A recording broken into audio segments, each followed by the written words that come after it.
and third eye and CMOS and all this stuff, and we can't really do anything to apply, to get things going in our lives. And that's my thing. I'm like, okay, are we focused on the wrong things? Are we trying to get the wrong information, trying to go to the third, fifth dimension, but no, it can't even manifest $10 to put in your damn gas tank? Hey, don't come in here.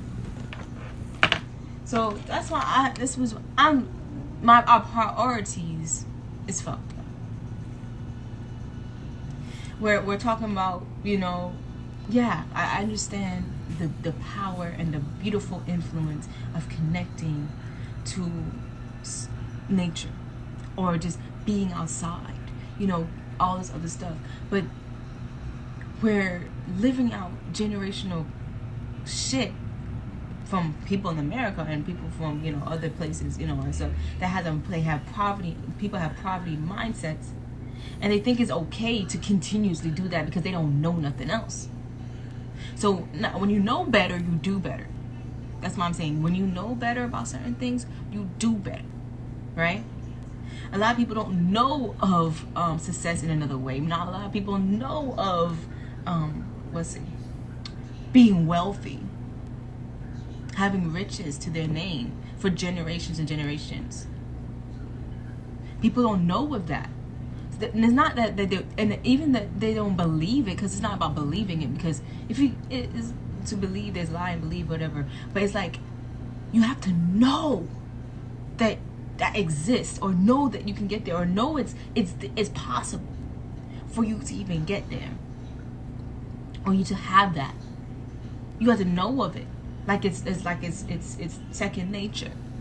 And a lot of us are not being able to do that because none of us is being taught by someone who had that and knows what to do with it whenever they do get riches. Because a lot of people, we get riches, we get money, a lump sum of money, and don't know have to do with it. A lot of people out here get thousands, 50,000s, 30,000s of dollars, and they're so conscious they don't even want to set up a place for people to practice the same consciousness there.